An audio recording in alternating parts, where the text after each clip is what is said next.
David Corenswet saved James Gunn from making the same mistake as Zack Snyder with the Superman suit. Welcome to Stats In.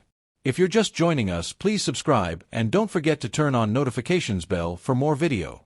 In a recent Fandango interview, David Corenswet appeared alongside co-stars Rachel Brosnahan, Nicholas Hoult, and the writer, director/producer of the upcoming Superman, James Gunn. The cast joined Fandango host Perry Nemiroff to tease what's ahead in Gunn's upcoming superhero movie. While avoiding spoilers, the conversation subtly turned to Superman's iconic red trunks. In the world of superhero cinema, every detail matters, and for Superman, that means his infamous trunks. While Zack Snyder tried a modern gritty take on Superman with Henry Cavill in the 2013 hit Man of Steel, and it did make the front pages for its CGI-heavy visuals and seriousness, there was one major omission that still irks fans to this day: the iconic red trunks. Stripping Cavill's Superman of a classic comic book element in favor of a sleeker look was indicative of Snyder's decision to distance the superhero from the original hopeful, colorful roots. Fast forward to 2025, and we've got another Superman waiting to save the damsels. And it looks like David Corenswet, our newest superhero, might have been the one to convince director/producer James Gunn to stick with the OG trunks. The decision to ultimately include trunks in the upcoming film was deeply influenced by Corenswet himself. For him, the trunks weren't just another part of the costume but the very thing that defined Superman. They were a part of the mythos that kept the otherwise intense character a little grounded in silliness, just as a clever contrast to his powers.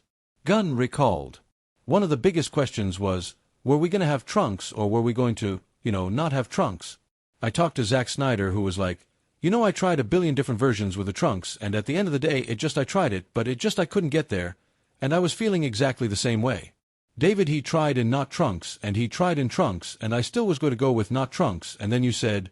Corenswet chimed in, "Well, you wanted trunks in theory. But the problem is they look kind of silly. You were looking for a way to make them look cool, or you were looking for a function, an explanation for having them, justify them, and my thing was just, maybe they're supposed to look a little silly, maybe the reason he wears them is to look a little silly, basically to undermine how powerful he really is." Zack Snyder's decision to omit the signature red trunks for Henry Cavill's Superman in Man of Steel might have been rooted in realism. We get it, he wanted a Kryptonian warrior, not a 20th century Boy Scout. But his approach, while visually impressive, led to serious critique surrounding Cavill's incomplete superhero suit. The decision to ultimately include trunks in the upcoming film was deeply influenced by Corenswet himself. For him, the trunks weren't just another part of the costume but the very thing that defined Superman. They were a part of the mythos that kept the otherwise intense character a little grounded in silliness, just as a clever contrast to his powers. The return of the trunks in Superman, 2025, will be a sort of emotional reassurance for fans. Fan reactions across social media to this return to an OG Superman tradition have been extremely positive. The enthusiasm highlights how even the tiniest of details in costume design can have the biggest impact on how the character is perceived. The red trunks are more than just a throwback to the original Clark Kent. They're a visual anchor in Superman's design. In the comic books, the trunks helped break the bodysuit's monotone silhouette, making the character more iconic and balanced. Eventually, the trunks came to be a tradition, religiously followed by the writers of Action Comics. Unlike mainstream adaptations that soften ancient myths, Snyder's vision leans into the genre's raw, gender-fluid, and edgy elements, delivering a truly unique take. Welcome to Stats In. If you're just joining us, please subscribe and don't forget to turn on notifications bell for more video.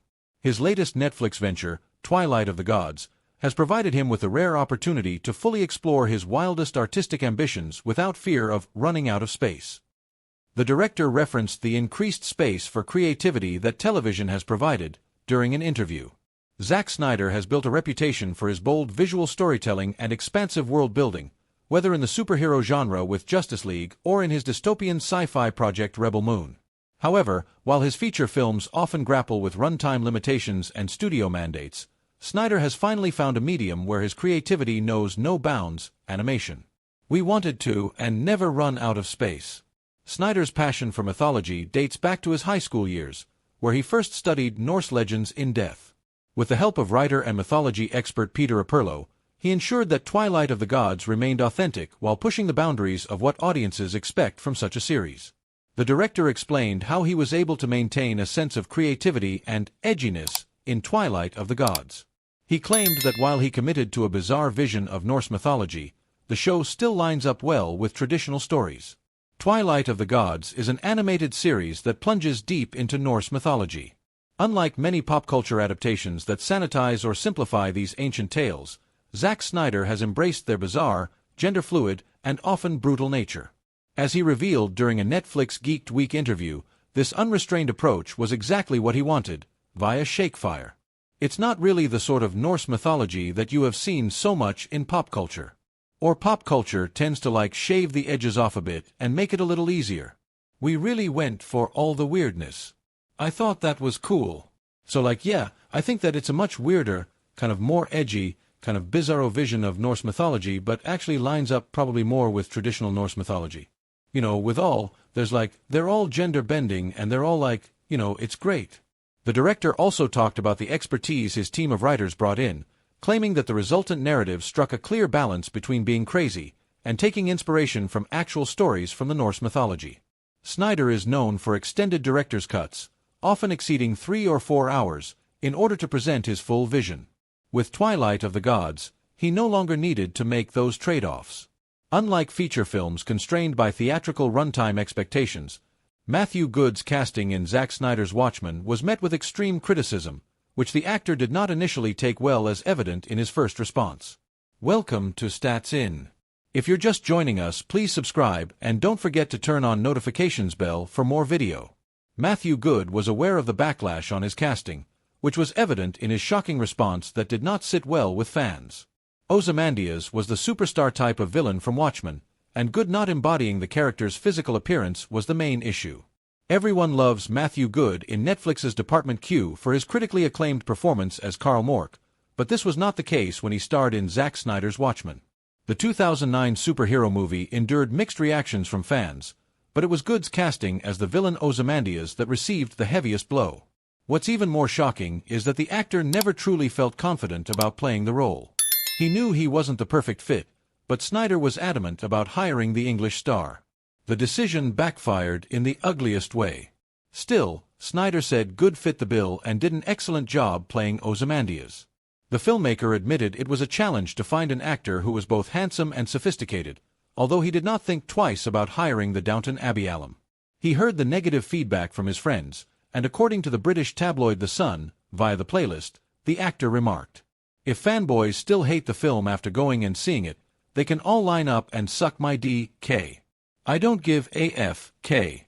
He regretted saying those words as reflected in his conversation with Huffington Post, revealing he was not really sold by his own casting.